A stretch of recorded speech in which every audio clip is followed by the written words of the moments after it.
Imagine a tribe who's never seen a television is given a TV as a gift, but without any instructions.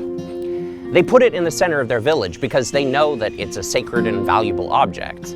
They use all the tools at their disposal to study it. They memorize its contours and its dimensions.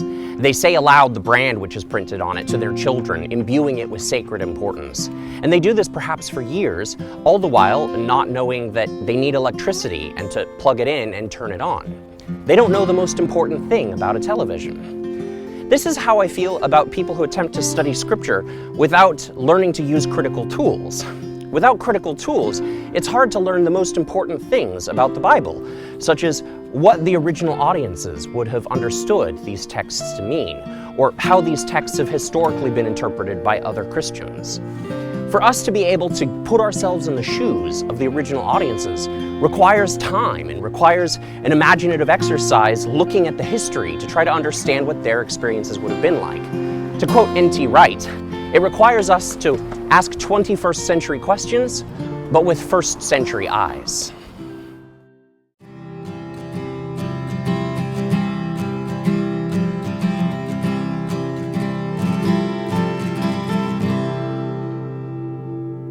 We can't learn anything from a person or a text which is too familiar to us. In order for us to begin to learn from the Bible in a fresh way, we have to allow it to become strange to us again, to be like an undiscovered country worth exploring and searching in. If we answer questions about the Bible with rote theological formulas or cliched answers, then we won't be able to really get to the meat behind the text. It's time for us to start digging with serious questions and looking for fresh answers.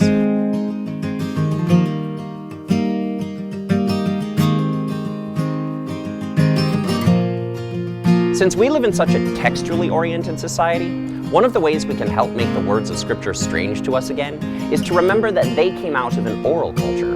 Not only were these words probably passed down for generations before they were ever written on a page, but when they were experienced by the original audiences of the Bible, they were experienced read aloud in a public setting. Consider trying to read an entire epistle in one setting aloud to a group of people. Or read a psalm aloud to yourself and see if that doesn't change your experience compared with simply reading it off the page. Another great way of getting fresh eyes for looking at the Bible is to remember to compare it against other texts, other stories. Whether those texts are ancient ones, like the Babylonian creation narratives of the Enuma Elish, or modern ones, like Buffy the Vampire Slayer.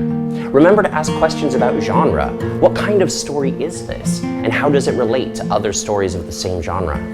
By far, one of the best methods for really getting into the text and making it strange again is the historical critical method, which asks deep and incisive questions, not just about the composition of the text or the origin of the stories in the text, but also about how it was put together and who the original audiences were and what the agenda may have been behind the writing of it. Remember that these texts are often composite, meaning they're often redacted together from multiple sources to one whole, which means when you're reading it, you might be hearing more than one point of view at the same time.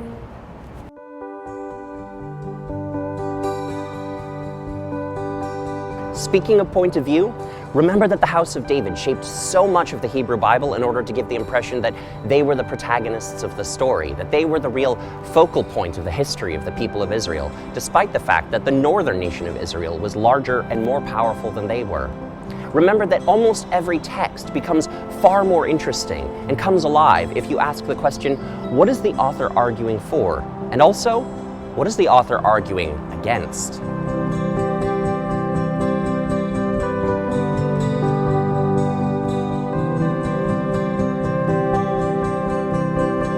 In the same way that you and I have lived through several events which shape our entire narrative, the kind of events which everyone we know and all of our friends remember exactly what they were doing on the day that it happened, these same kinds of events shaped the writing of the texts of the Hebrew Bible and the New Testament. In the case of the Hebrew Bible, that event was the Babylonian exile, in which the remnants of the house of David and the temple priests and officials were taken away to Babylon, away from their temple and all of their traditions of their people. In the case of the New Testament, that event was the crucifixion and resurrection of Jesus of Nazareth.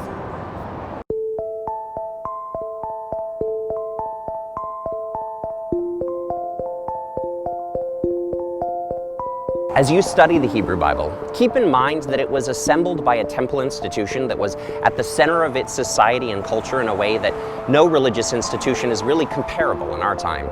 It was both the Supreme Court, the central market, a bank, and a religious institution which permeated the lives of everyone in its culture. Keep in mind as well that the New Testament was even composed following the experience of Jesus of Nazareth's conflict with that temple institution in its last days.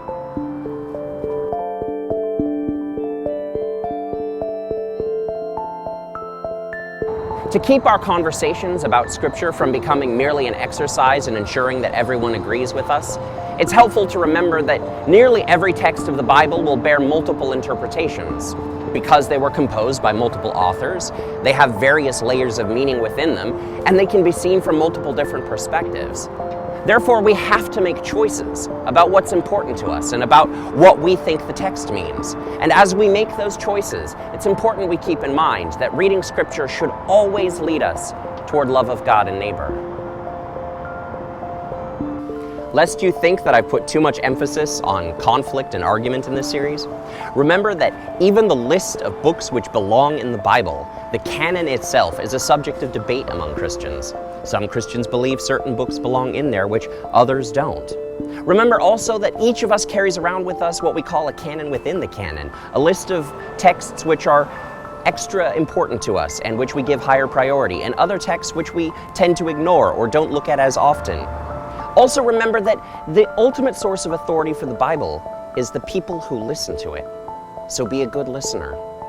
Ask sharp questions, read between the lines, seek deeper understanding.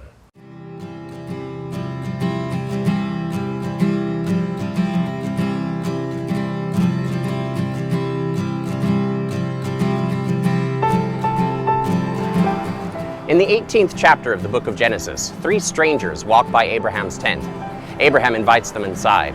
He offers to wash their feet while his wife Sarah bakes bread for them. One of the strangers says, "In a year's time when I return, your wife will have a son." Sarah, who's listening from the kitchen, snorts with laughter at this because she knows that she is far too old to be having any children. Abraham gently corrects the stranger, but the stranger insists. "Should anything be impossible with the Lord?" he says. Listen, I understand that familiarity is comfortable. Familiarity is safe. But sometimes a stranger brings with them a word from the Lord. Or perhaps you feel that critical study of Scripture is too impertinent, in which case I would advise you to take Sarah's attitude and laugh a little bit more. Regardless, I hope that you will invite this strange book of books into your life, because by welcoming strangers, some have welcomed angels.